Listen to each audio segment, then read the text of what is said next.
тұңғыш рет Астарлы ақиқаттың студиясында бүгін көрермен болмайды. Если вы видите, что человек кашляет, чихает, отойдите. ВОЗ рекомендует отойти на расстояние 1 метр. А вообще вокруг человека 2,5 метра заразительной зоны. Елдің бәрі маскамен жүрсе, маған кімнен жұғады деп. Қорқпайсыздар ма? Қорқпау керек, бірақ сақтану керек. Кеш болмай тұрып, барып, продукты алып ал. Менен сұрайды, қайдан келдің деп. Соң кейін Қытайдан десем, деп. Кішкене бар енді. Адамдар қорқынышпен ұшқылары келмей жатыр. Адам өте аз. Екіншіден бәрі маскаде. Үшіншіден әрбір кіріс шығыста температура өлшейтін аппаратпен адамдар тексеріп жатты. Біз не істеуіміз керек? Ең басты мәселе осы ғой қазір. Иә. Қымбатты көрермендер, қараңыздар. Тап-таза деген Динаның қолынан қаншама кір шығып отыр. Ел аузында адыраспанның емдік қасиеті жөнінде аңыз көп. Бірі бұл шөптің шипасына сенсе, өзгелері дақбыртқа балайды. Адыраспан жайлы тәптіштеп түсіндіретін келесі кейіпкеріміз Жұман Мұса мырзаны студиямызға шақырсақ. Жұман аға бүгін бізге адыраспанмен келген сияқты студиямызға. Бақсы екен демеңдер. Бақсы екен демеңдер, мен де ғылыми дәрігер адам. Жақсы екен. Аға, біздің даласымыздан.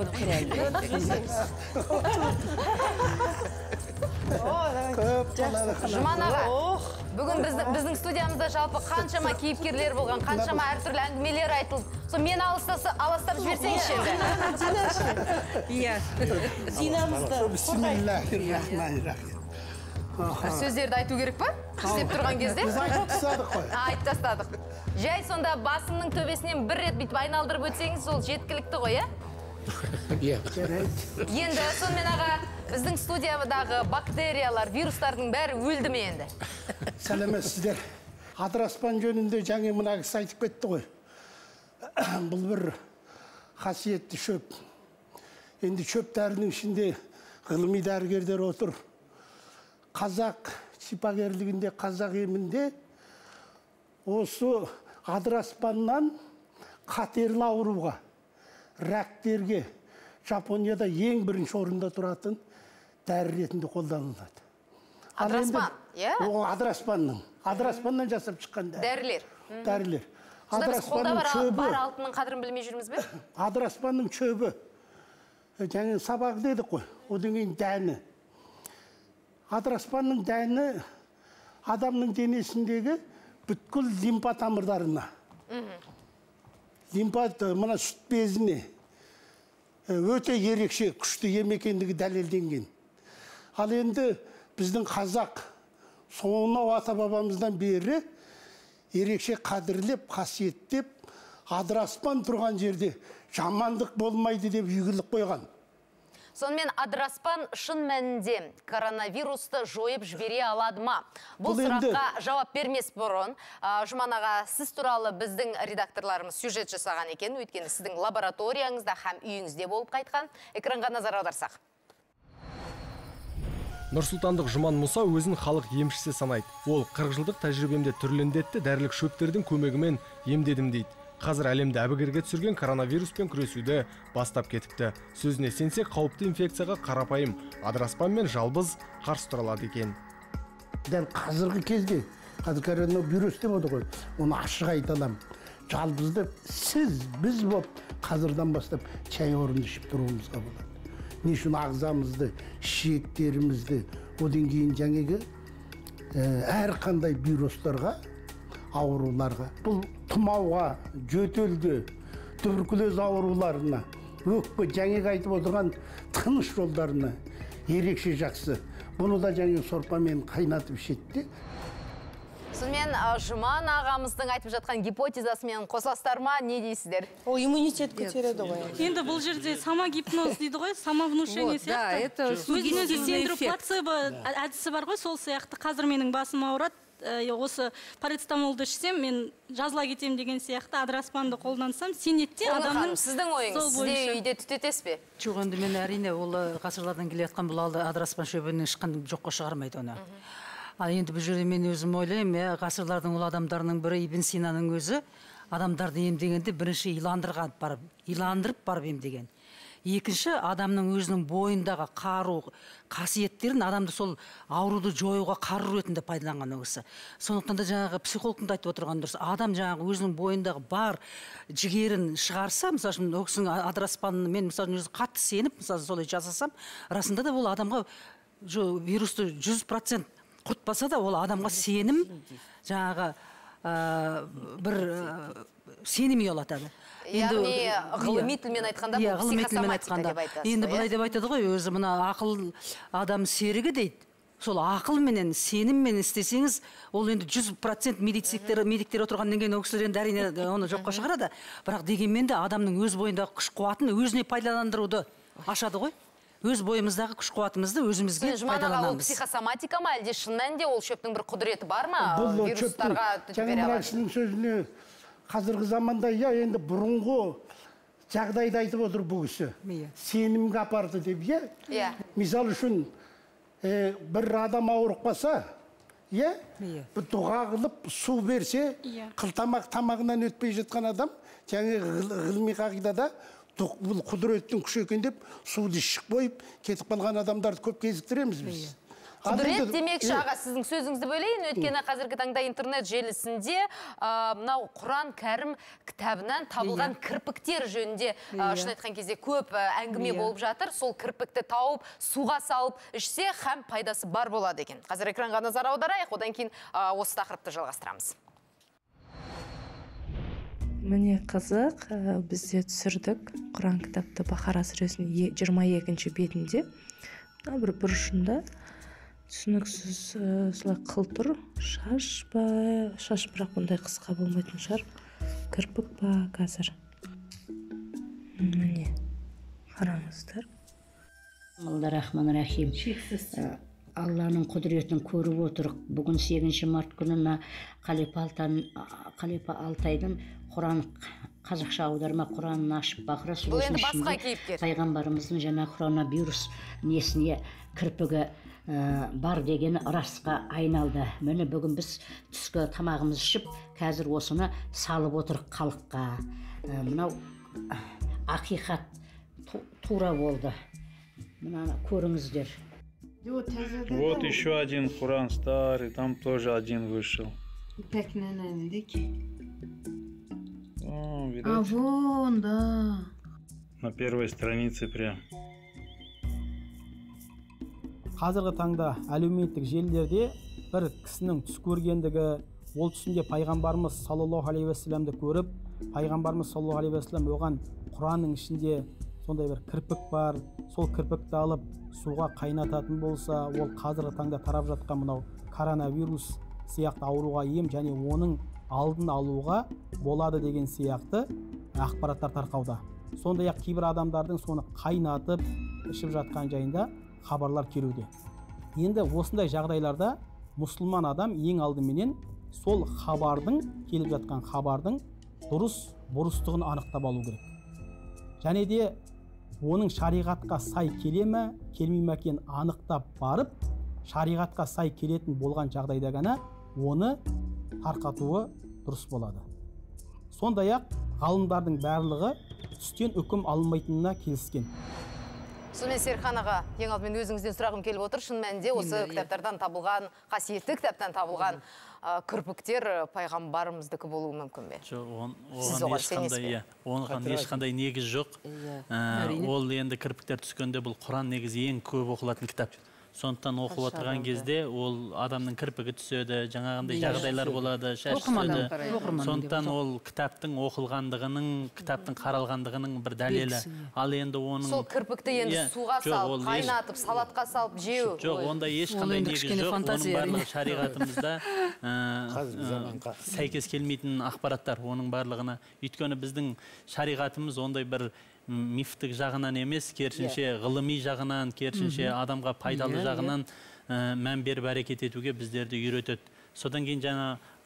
Сонымен 90 ауыз сөздің тобықтай түйінін қоятын болсақ, ол кірпіктер табылып жатса, ол сіздікі болуы мүмкін. Және оның ешқандай емдік қасиеті жоқ. Ақиқаты мінекей осы. Осы жерде бір нүктесі сол. Өшіден көрдіңіз ба, адамның жаңағы сенім деп отырмыз ғой мінекей. Бірақ ол оны пайғамбардың кірпігі деп сеніп ішіп отыр ғой. Сондықтан да адамның жаңағы ішкі потенциалы дейміз ғой барлық. Соның бәрі іске асып, мүмкін ол өзіне сондай бір... Енді ондай мындай жағдай бар. Жалпы мынандай жаңа апайымыз айтқанындай негізі ол ғылымида дәлелденген жағдайлар бар ғой. Адамның сеніміне байланысты ішіндегі жаңағы адамның ішкі жан дүниесі соған бейімделетіндігі туралы ол да бар. Бірақ біз енді бұл жерде жаңағы шөпке келетін болсақ, адыраспанға келетін болсақ, о жерде де ол... Қазір мынау шаш мәселесін бітіріп алайық, шаш пен кірпік. Жалпы енді сөйтіп ішіп жатқан болса, оның бір салдары болуы мүмкін бе? Ну, это просто предрассудки. Это люди пьют мочу, также люди пьют перекись, люди пьют... Кто и говорит, если верит, помогает. Ну зачем? Мы же живем в 21 веке. Мы живем в веке науки. Зачем нам эти предрассудки? Вы представьте только в советское время такую передачу, что пил кто-то ресницы там кипятил или мочу пил. Все-таки мы должны следовать науке. Так же Сакен Америч. Қымбатты астарлы ақиқаттың көрермендері, бүгін сауатты медицина, дін өкілдерінің айтқаны, сол қасиетті кітаптардан кірпіктер табылып жатса, оның ешқандай емдік қасиеті жоқ. Мінекей ақиқаты осы. Нүкте қояйық.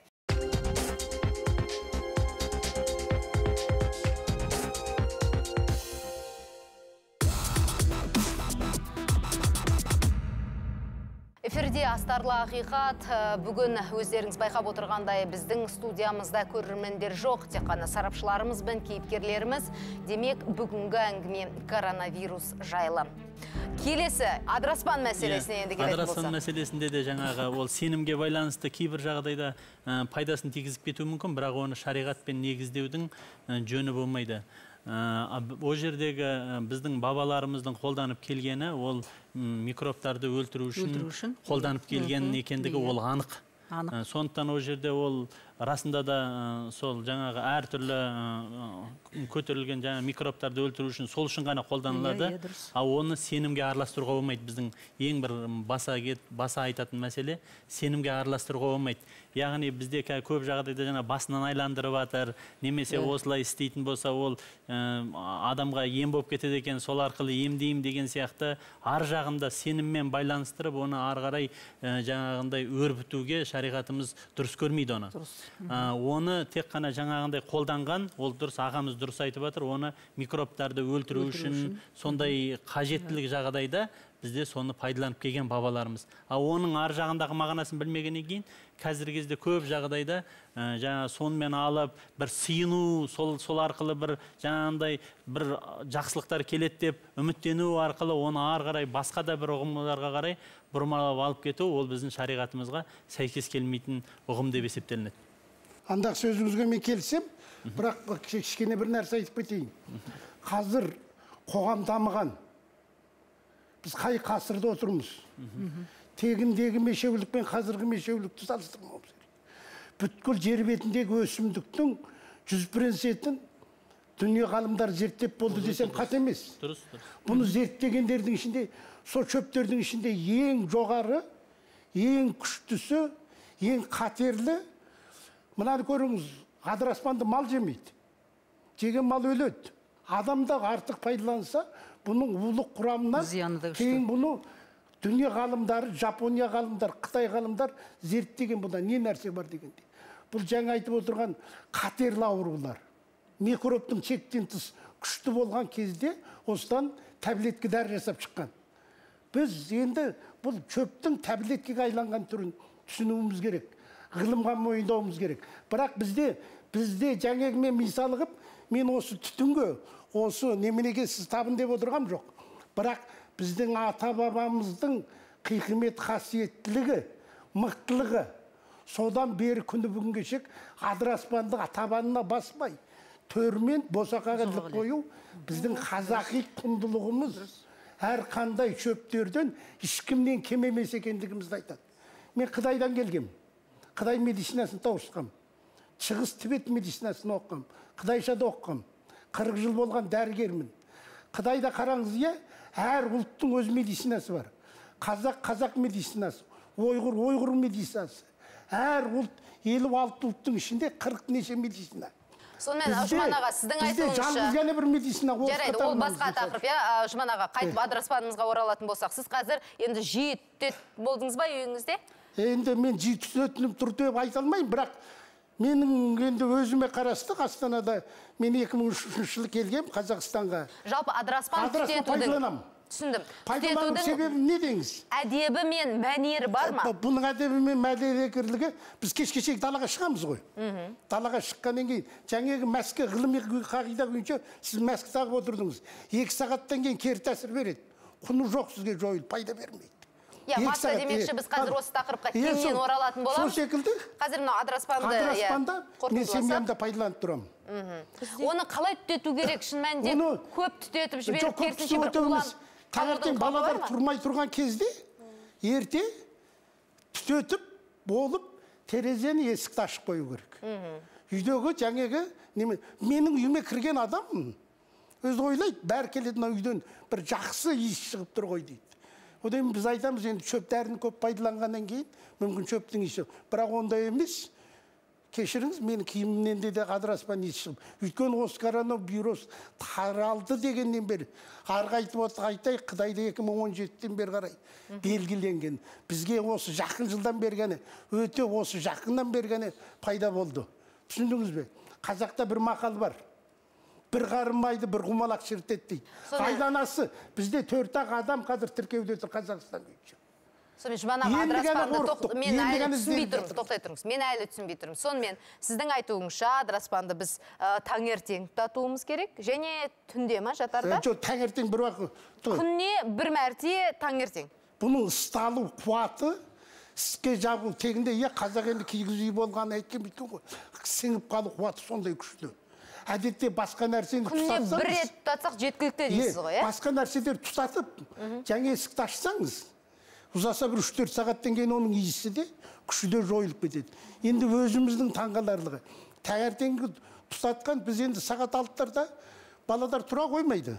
Біз 6-тарда тұтатсақ, кешкі сағат 6-8 шек бұның иісі тұрады. Таңертең тұрған кезде баладар сұрайды, не деген жақсы. Сонда ол адам жаңа неден жұғады? Енді коронавирустың ең қауіпі үлкен адамдарда. Сахар диабеті бар адам, өкпе туберкулезі бар адам, асым адам, жүрек әлсіз адамдарға ерекше жұғады.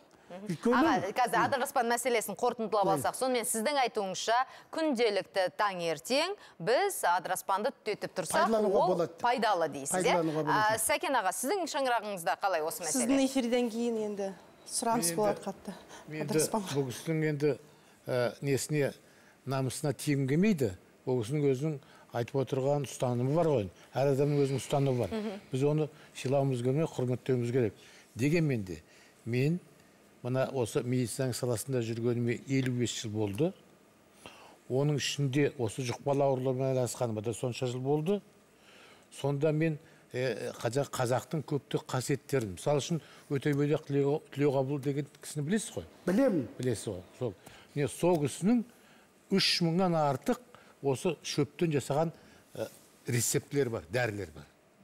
Көп дәрілердің бәрі сол шөптен алынған дейді. Сол жағынан қарағанда бұл кісінің жаңа сөзі мен оған кішкене былай жүрегім жылиды. Бірақ сол осы коронавирусты осы тоқтатады, жойып береді десеңіз, сол қытайлықтар неғып соны қолданбады, сіз жерде істедіңіз.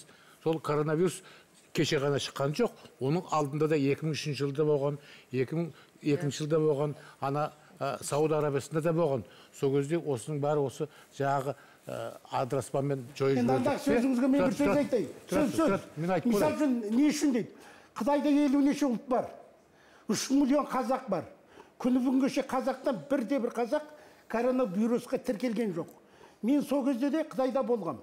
Қытайда не үшін? Кейін Қытай бұны зерттеген. Қытайдың өзіне көп болды. Қытайдың өзі. Не үшін қазаққа жұқпады деген сөз. Қытайлар қолданбай ма? Ау. Қытай бұл нәрсені, бұлайша алып айтқандай, жаңағы сіз айтқандай, қолданбайды. Табынушылар дейді.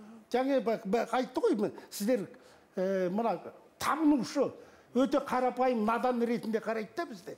О кезде сіздер дінге танисыңдар. Дінге қарсы адам қойдар.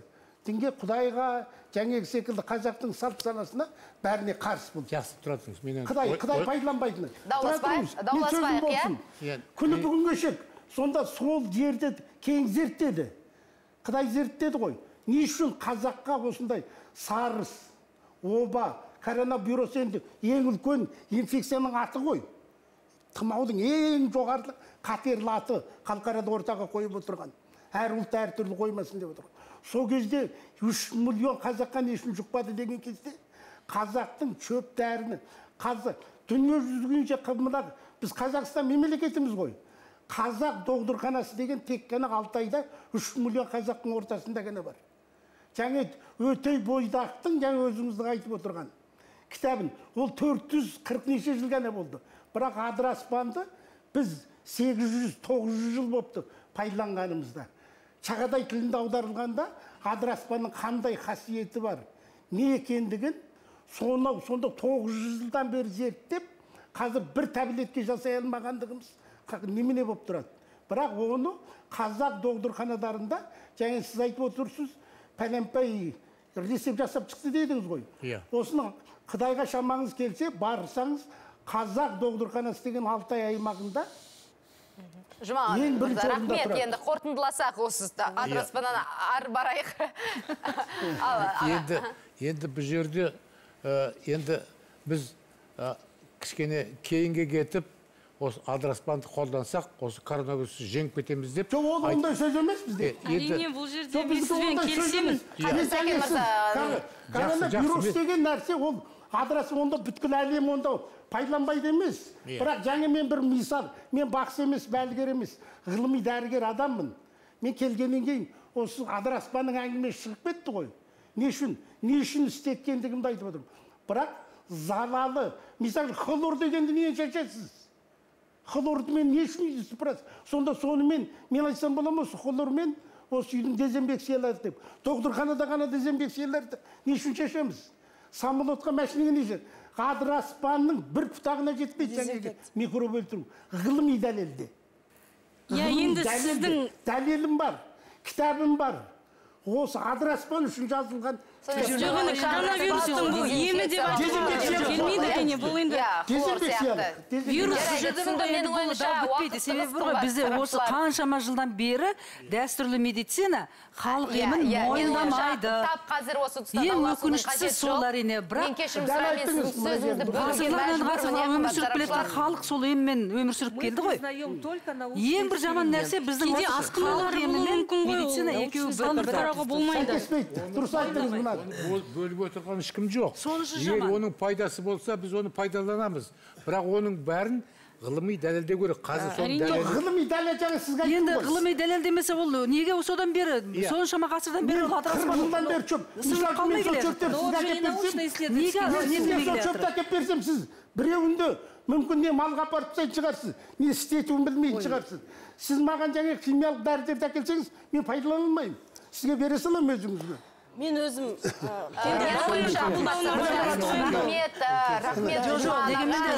дегенмен де бүгінгі дәстүрлі медицина халық емін мойындау керек. Оған енді уақыт жетті мойындайды. Себебі біздің қазақ халқы ғасырлар бойы сол еммен емделіп келген. Өйткені шын мәнінде дауласудың қажеті жоқ. Біздің мақсатымыз ол коронавируспен күресу, біздің деніміздің сау болуы. Менің ойымша Адыраспан жөніндегі мәселеге біз бүгін өз түйінімізді қоя білдік. Сайып келген кезде әрбір көрерменнің өзіндік ой пікірі қалыптасқан болар деген үміттеміз. Келесі енді негізгі мәселелердің бірі ол бетперде. Осыған байланысты біздің редакторларымыз Алматының бірнеше дәріханаларына барып қайтқан болатын. Біз масканы таба алдық па? Осы сауалға жауап беру үшін экранға назар аударуларыңызды сұраймын.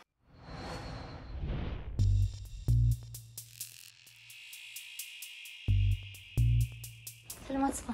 Сіздерде маска бар ма? Ал болады ма? Заказ берсек бола ма? Иә. Номер бар, соңғы жолдап көріңіз, жазып көріңіз, сол қызда болған. Бізде жоқ. Қанша теңгеден еді сіздерде? 30. Алып келмейсіздер ма енді? Қазір көбі жей сатыр, 120 теңге, 130 теңге, 180 теңге сатыр сатыр. Маски нету. Маска жоқ па? Неге жоқ? Не можем купить. Қашан болады? Центральная аптека 150 теңге сатады. Маскалар бар ма? Нет, нету. А сіздегі сияқты? Таких тоже нет. Сегодня вот еще вот такие были. А почем вот такие? Эти были по 500. А в чем разница вот такой и вот который? Это многоразовые. Через каждый час можно стирать. Нету масок. Я не знаю, какая цена будет. Будут ли они вообще. Кеше болып пе? Заказ беріп все болмай ма, мысалы? Я же говорю, на складах нету, вообще нигде нету. Может, некоторые аптеки продают, это они держали специально. Ал біз сонда не істейміз? Ну, это не знаю, это не ко мне. И даже у меня самой нету маски. Можете марля бар ғой, марля сатып алып, марлядан түріп істеуге болады. Көмектесе ме? Ну, кәдімгі маска ғой ол. Обычно маска ол одноразовый. Оны 1-2 сағат қана киесің да лақтырасың. Күнге ешкім киюге болмайды. Сонымен қымбатты сарапшылар, менің қолымда сол дефицит болған маска. Шын айтқан кезде бұл бір инвестицияға айналған сияқты. Өйткені 15 теңгеден сатылған болатын. Қазір 150, тіпті 500 теңгеге дейін жетіп қалыпты оның сомасы. Шын мәнінде осы маска соншалық бағасының аспандауына байланысты құдіретті ме? Ол бізді шын мәнінде қорғай ма, әлде егер шын мәнінде жұқтырған адам болса, оның бұлай сыртқа шығып кетпеуіне әсер ете ме? Енді Уханда ғой негізінен шыққан орталығы. Бұл мәскіні бюросы бар адамға сөз жоқ тасқызған. Жоқ адамға емес. Ауру бюросы бар сол ошақтағы адамдарға не үшін? Бұл бір түшкіргенде адамға сол бюросы бар адамның бір коронавирус жұққан адам 40 адамға тарайды деп межелеген. Сонда бір түшкіргенде 40 емес 80 адамға кеткендігін. Бұл жаңа шығыс. Мен енді кешіріңіздер енді. Мен енді Қытайша оқығаннан кейін менің интернетім 24 сағат десем қата шығар ма? 8 сағат сол жақта не болып жатқанын хабардармын. Сонда ол жерде бюро сол ауылы бір жерде районда тараса, сол жерге кім мәске тақпаса, соны ұстап, Қытай заң қатаң қой. Не үшін тақпайсың? Дегізген. Демек, заңмен жазаланады, егер маска тақпайтын болса. Тақпаған адамды заң күйінше қамаған олар. Түсінікті. Сонымен, маска шын мәнінде бізді қорғай алады ма? Маска бір шетінен. Дина, бізде де заң бар. Во-первых, маска, конечно, защищает от частиц слизи. Да, если кто-то түшкіре берсе, она вас где-то защищает. Но ее надо менять через каждые 3 часа. И, кстати, от коронавируса не доказано, что маска защищает. Поэтому последние рекомендации ВОЗ, Всемирной организации здравоохранения, что маску должны носить люди, именно зараженные коронавирусом. Так, медработники, потому что они все время в контакте находятся. А просто так, даже ВОЗ не рекомендует из-за того, что этот искусственно созданный дефицит. Так, нету этих масок. Поэтому вот такие Демек, вот... бұл осы масканы өндірушілердің бір бизнесінің құйтырға амалы деп түсінуімізге де болатынға ұқсайды. Бір шетінен адам таққан кезде өзін қорғанышты сезінеді ғой, менің маскам бар, енді маған жұқпайды деген сияқты. Өзіңіз алдау. Иә, алдау. Түсінген жаңа масканың көп аптекаларда жоғын министрліктен арнайы өкілетті адам айтты ғой. Біз қазір осы масканы соншама күлді аптекалардың бәрін қаптатып тастамаймыз. Жаңағындай центральный аптекада бар деп айтып қалды ғой біреу. Вот сол жерде үнемі үзілмейді. Мысалы, әрбір районда бір аптекаларда үнемі үзілмейтін маскамен снабжать етеміз. А қалған жаңағы күлді ұсақ түйек аптекалардың бәріне оны толтырып тастасақ, ертең қайда кетеді деген сияқты. Біздің ауылда да центральный аптекасында жоқ. Оларда да айтты, Алматыға барасыздар, Алматыдан сатып аласыздар. Можно дать совет зрителям. Вот ко мне вчера, у меня была на приеме пациентка, она нашла очень остроумный выход. Она сшила очень такая маска выпуклая, даже немножко из ткани, из нескольких слоев, не марли, даже в ткани, очень красивой расцветки. Снабдила всех членов семьи несколькими масками, она их стирает, кипятит и меняет. Егер сіздер масканы киетін болсаңыздар, оның жарамдылық мерзімі 3 сағаттан аспайды, иә? Яғни әр 3 сағат сайын біз масканы ауыстырып тұруымыз керек. Демек, бір күнге бізге кемі бір 4 маска керек екен, ұйықтағанда шешетін болсақ. Тек қана тастау керек, все. 4 маска дегеніміз, оны қайтара алып, жуып, шайып, дәл осы менің қолымда тұрған масканы олай жасауға болмайды. Матадан жасалған масканы болады. Киесіз, тастайсыз, болды. Менің қолымдағы маска, мәселен, қазіргі таңда жарамсыз, және мен оны сізге бере алмаймын. И опять загрязняем нашу экологию. Эти маски же не утилизируются, они не распадаются микробами. Сондықтан это еще экология отрицательная. Так что, если что, надо многоразово. Сонда қараңыз, егер кемі күніне 4 маска керек болатын болса, бір масканың құны 150 теңге болатын болса, сонда біздің бір күндік бюджетіміз 600 теңгеден асып тұр. Нәсаған. Жарайды, ойланайық, ең басы әрине ауырмау. Шетелден келген коронавирус шетелдегі студент отандастарымызды елге қайтарды. Десек те шетелде жүрген қазіргі таңда отандастарымыз аз емес. Бүгін солардың уысынан тікелей ақпаратты естіп білсек. Экранға назар аударуларыңызды сұраймын. Сәлеметсіздер ме? Менің атым Еңлік. Мен қазір Италияда, Модена деген қалада тұрып жатырмын.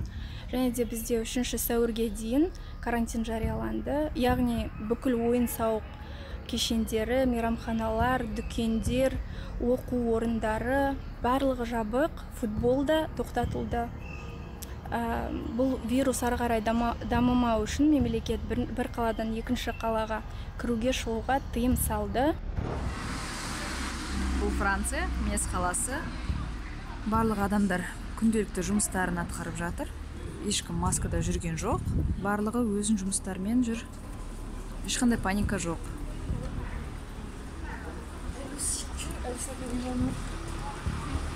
Кореяда коронавирусқа байланысты мемлекет өте азаматтарын өте қатты бағалайды. Оны прям көріп тұрмыз. Әр магазинге барғанда, әр ресторанға, государственный учреждениеға барғанда, лифтке кіргенде әр жерде қол сүртетін нелері бар, спирттері бар, спиртпен қол сүртесін.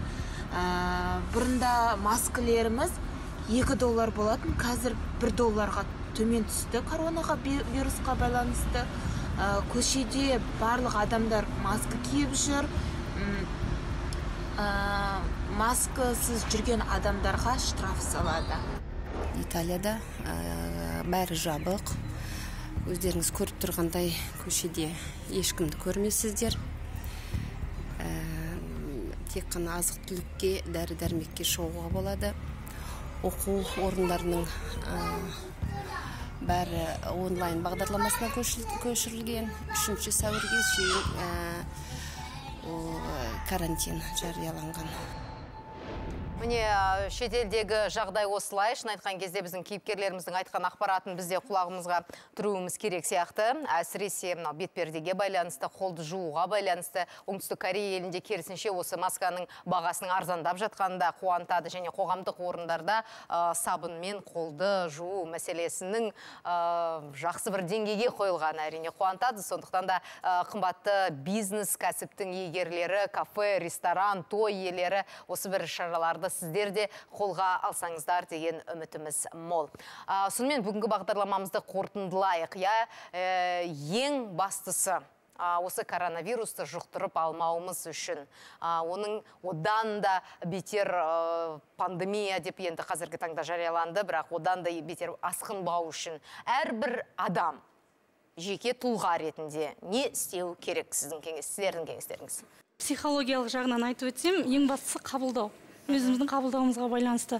Өйткені көбінесе жаңағы эксперимент бойынша мысалға пессимистер мен оптимистерден алынған нәтижеде грипптің жұғуын анықтаған. Мысалға пессимистерде 90 күннен кейін гриппке шалдыққан болса, оптимистерде антителалар қалыптасқан осы гриппке қатысты. Сол сияқты адам егер өзінің ой санасына түкпірінде айтатын болса, егер мен ауырамын, маған жұғады деп өзі күнделікті айта беретін болса, бұл тек қана коронавирус емес, басқа да ауруларға шалдығуы мүмкін, депрессияға ұшырауы мүмкін, немесе гипертонияға, сахарный диабет болуы мүмкін, беспокойстводан да да, мысалға сол сияқты өзін ең алдымен қорғау үшін ойына және ақпараттарды қабылдауына мән бергені дұрыс. Позитивті ой болу керек, позитивті ойда болу керек. Рахмет. Туристік фирма өкілі не дейді екен?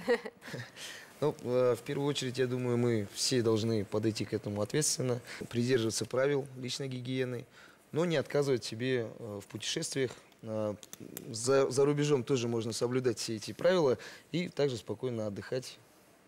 Қалай десе де менің бизнесіме бір әсерін тигізбесе деген үміт қоя. Тем более, Рахмет. свыше 24 градусов, ну, говорят, обычно все летают. Ну, сейчас в Египте какая температура воздуха? 35-38 градусов. 35-38 градусов. Жарайды, менің ойымша, біздің министрлік осы сіздердің айтқан ақпараттарыңызға байланысты өзінің ресми жауабын беретін болар. Құралай ханым, сіздің ойыңыз? Мен де толықтай келісемін. Сақтану керек, қорқынышқа батпау керек, тек қана сақтанып, осылай Аллаға сеніп, тек қана сақтану керек деп ойлаймын. Ең бастысы шетелден келген біздерге бір ала көзбен қарамаңыздаршы деген сондай қоя. Бізде адам баласымыз. Жақырайды, түсіндік. Діни көзқараспен қараған кезде әлбетте біздер барлығыз бір Алла тағаланың қалауымен шешілетіндігіне сенеміз. Алла тағала Раббым оның қалай сақтану керек, ол мәдениеттерінде бізге міндеттеген. Сондықтан бірінші орында біздер Алла тағалаға сыйынып, біздің мынау жаңа ғұламалар кеңесте ең сөзінің қорытындысында әрбір мұсылман адам Алла тағаладан сұрап, тілеп, осындай бір жаманшылық елімізде болмасын деп, соны жалбарынуды біздерге жаңағындай насихат ретінде ұсынды. Сондықтан иншалла біздің елімізде әлі жақсы болады. Бұл елді алаңдатып отырған мәселе көп ұзаққа созылмай, бір жақсы адамдардың көңілі қуанатындай бір дәрежеге жетеді. Ең бастысы үйіміздің таза болуы, ниетіміздің адал болуы. Бәрі жақсы болады деп сенем. Рахмет, әумин дейік. Салтанат ханым. Так, ну, конечно, опасность надо признавать, потому что вирус новый, иммунитета у человека нет. У нас, например, к вирусу гриппа есть коллективный иммунитет. То есть население ко многим штаммам уже устойчиво. Значит, опасность есть? Есть. Вторая опасность в чем? Нет эффективных методов лечения. Тоже надо признать. Это мы должны признать. И третье, значит, то есть меры безопасности все остаются. Самое главное — мыть руки. Мыло не убивает вирус, оно его смывает. Моем хорошо от 20 до 60 секунд. Вот как уважаемый профессор Цакен Амирович сказал. И так, и так, и так, так и вот так. То есть все моем руки. Это медики все хорошо знают, у нас целый алгоритм есть. Следующее что? Если вы увидели, человек чихает и кашляет, он не обязательно коронавирусом, но отойдите подальше. Третье что? Не посещать публичные мероприятия. Мамаши, чтобы не ходили по развлекательным центрам, пусть лучше выгуливают детей на улице. И что мы делаем дома? Сквозное проветривание. У нас люди все боятся сквозняка. Надо проветривать, открывать настежь окна с двух сторон, проветривать хорошо помещение. И потому что зима – это скученность, все в помещениях, на работе с коншамадом. Почему летом нету вирусов? Того же гриппа и ОРВИ. Потому что люди на улице, зимой скученность, помещение. И всегда же находятся люди, которые, ой-ой, не дай бог, форточку откроешь. Так? А каждые сколько часов нужно проветривать? Проветривать надо хотя бы 10-15 минут. А вообще дома, как мы живем, вот моя семья, у меня окно открыто, не форточка, а окно постоянно зимой вот так, при любом морозе. То есть поток свежего воздуха постоянно циркулирует. Постоянный. И что еще нужно, конечно, самое главное, это укреплять нам наш иммунитет.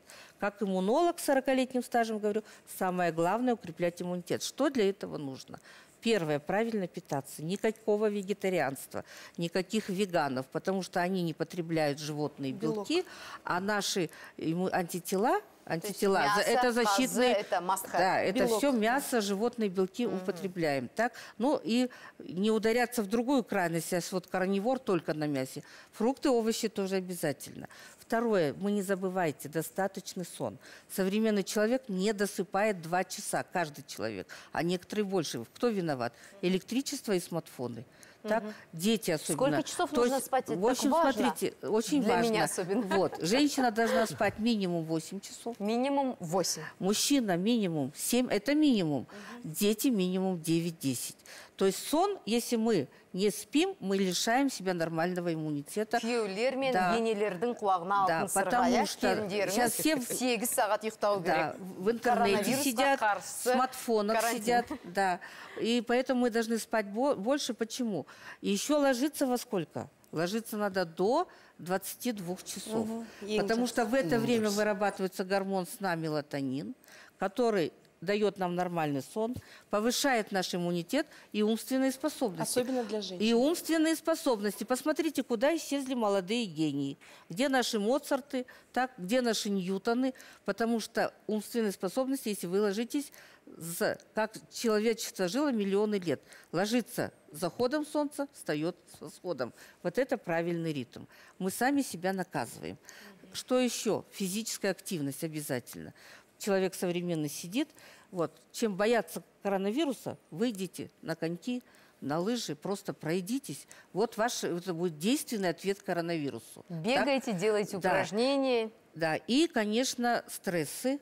Так, стрессы влияют. Сейчас современная жизнь, вся стресс, как на войне. То есть человек сам должен себе закладывать позитив. Так? Ну и самый лучший позитив – это что? Это творить добро. Если вы купили новую машину, вы купили какую-то невероятную шубу, ваша радость будет длиться, полчаса, 30-40 минут. Если вы совершили хороший поступок, это греет очень-очень долго. То есть делаем добро. Вот это самое главное. Сауапты істер жасай білейік. Да, и чистота – залог здоровья. Рахмет кеңесіңізге. Қазір осы студиямызда көп адам болған кезде қатты бір қол шапалақ болар еді. Бірақ өз атынан зор алғысымды білдіремін. Сәкен аға, ал сіз не істейсіз? Енді мен жаңағы салтанат қарындасымның айтқанының бәріне толық қосылам, өйткені бұл кісі барлық мәселелерді қамтып айтты. Бірақ біз енді бір нәрсені ұмытпауымыз керек. Біз осы өміріміздің адамзаттың барысында қаншама осы инфекциядан қырылып қалдық. Әлем бойынша керемет көптеген қырғын соғыстар болды ғой. Сол соғыстан өлгеннен гөрі жұқпалы аурудан өлгендердің саны әлдеқайда көп екен. Сондықтан біз қазір біздің елде дифтерия деген ауру жоқ. Ол керде керемет қырылған.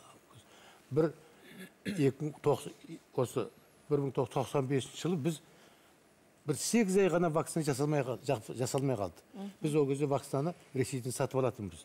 Сонда солардың бір несі, премьер-министр соған бізге ақша төледі, біз өзімізде кіріс болып, біз төлейміз, бере тұр дегенде соны бермей қалды.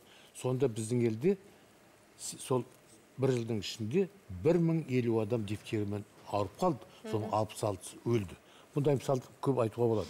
Мысалы үшін қазір бізде гепатит Б-ны, гепатит деген оны емдемесе, алдын алмаса, ол гепатокарцином, рак пешінге келеді. Қазір біздің асқындырып алмауымыз керек. Вакцина жасаған балаларымыздың біреуі де ауырған жоқ. Америкалықтар осыдан 40 жыл бұрын бастаған, олар соларда енді 40 жасқа келген адамға ол уже рак пешін сияқты байқалар бар. Біреуінде гепатокарцином жүр. Роддомда жасайды. Біз енді осыны бізде жасап жатырмыз ғой. Тағы сол сияқты. Мынау көр, осы жақында көп басымыздан өтті ғой. Кеше маған солды. 8000 адам ауырып қалды. Оған біздің больницаларымызда қанша шығын кетті, оның асқыну да болды. Керемет асқыну бар. Мынау склерозиші паненцефалит деген, мына миға баратын кішкентай баланың жаңа сасуды склерозированный. Соның ішінде қан жүруісі азаяды. Сонда миы даммай қалған. Микроцефалия дейді. Сол балалардың бәрі өлді. Ал солардың бәрі вакцина алмағандар.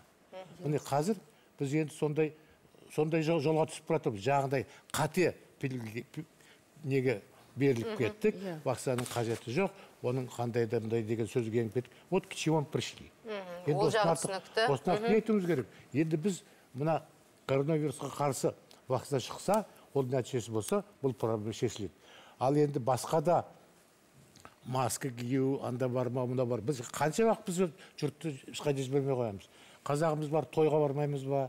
Мектеп оқуымыздың бәрі біз контактный оқу болмаса, на расстоянии учебы, ол не болады? Оның бар уақытша ғана нәрсе. Қазақ коммуникациясыз өмір сүре алмайды дейсіз ғой. Халықтың бәрі сондай өмір сүреді. Біз жерді аралаймыз, анда барамыз, жұмыспен жүреміз, шетелге де барамыз. Бұрын бір кезде Алматыға келсек, ой Алматыны көрдік. Қазір біз әлемнің бәрін шырайлап жүрген халықпыз ғой, сондай жеттік. Бірақ біз сондықтан жағы бір кездегі анау жағы бір шөпті бүйтсек, түтін шығарсақ, жарайды, оның дезинфекциясы бар. Жақсы, медицина жақсы шығар. Бірақ ол бізді коронавирустан құтқара алмайды. Біз сондай бізді халықты алдап, осындай жолға түсірмеуіміз керек. Біз қазір цивилизованный халықпыз ғой, әлемде тұрып жатырмыз. Енді соның бәрін жасасақ, қайда қалдық кезінде? Ол бұрында да инфекция болған. Сондықтан біз дұрыс жолмен жүруіміз керек. Ана бір кездегі старый бірдеңені көніп кетпей, ол қателікке жол бермеуіміз керек. Әрбір ісіміз саналы, сауатты болсын. Сауатты, ғылыми дәлелденген болу керек. Осыған біз көнбесек, тағы да қырыламыз, өлеміз. Мінекей, 8.000 адам ауырды, қаншама шығын шықты. Оның ішінде өліп кеткендер де бар. Көрден өліп кеткендегі не деген сұмдық бұл заманда. Прививкасы бар еді ғой. Енді сол адамдар соны жасатпағынан рахмет Сәкен аға, рахмет.